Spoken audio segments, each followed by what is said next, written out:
ആരോ തനിക്കെതിരെ പണിഞ്ഞിട്ടുണ്ടെന്ന് ശരീരത്തിന് കഴിഞ്ഞ കുറച്ച് ദിവസമായി അതിയായ ക്ഷീണമാണെന്നും അനുവുമായി നടന്ന വഴക്കിന് ശേഷമാണ് ശരീരത്തിന് ഇത്രമാത്രം കണ്ടു തുടങ്ങിയതെന്നുമാണ് ശരത് ശൈത്യയോട് പറഞ്ഞത്.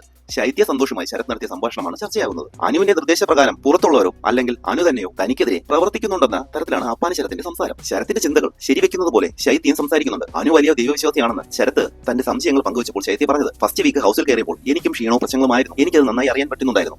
ആരുമായും മിങ്കിൾ ചെയ്യാൻ പറ്റുന്നില്ലായിരുന്നു, എൻജോയ് ചെയ്യാനും പറ്റിയിരുന്നില്ല എന്നാണ് ശൈത്യ പറഞ്ഞത്. എന്തോ ശക്തി പുറകോട്ട് വലിക്കുന്നത് പോലെ എന്നെ എങ്ങനെ കിടത്തുന്നു, ഒരു ടോക്കിലേക്ക് വരാൻ പറ്റുന്നില്ല, ഭയങ്കര ക്ഷീണവുമാണ്. എന്ത് ശക്തിയാണെങ്കിലും പൊട്ടിച്ചെറിഞ്ഞിട്ട് ഞാൻ തിരിച്ചു വരുമെന്നും ശരത്ത് പറഞ്ഞു. നമ്മൾ നന്നാക്കാൻ ആഗ്രഹിക്കുന്നവരല്ല വെളിയിലും അകത്തും, അതുകൊണ്ട് അതിൽ വീഴാതിരിക്കുകയെന്നും ശൈത്യ ശരത്തിനോടായി പറഞ്ഞു. എന്റെ എനർജിയെ ഏതോ ശക്തി പിടിച്ചു വെക്കും പോലെ, പക്ഷേ ഞാൻ തോറ്റുകൊടുക്കില്ല, എവിടെ ചെന്നാലും കിടക്കണമെന്ന് തോന്നലാണെന്നും ശരത്ത് കൂട്ടിച്ചേർത്തു. അനു വലിയ ദൈവവിശ്വാസി കൂടിയാണെന്ന് ശൈത്യയും പറഞ്ഞു. അനുവിന് വേണ്ടപ്പെട്ടവരോ തനിക്കെതിരെ കൂടോത്രം പോലുള്ള രീതിയിൽ പ്രവർത്തിക്കുന്നുണ്ടെന്ന ധാരണയിലാണ് ശരത്ത്.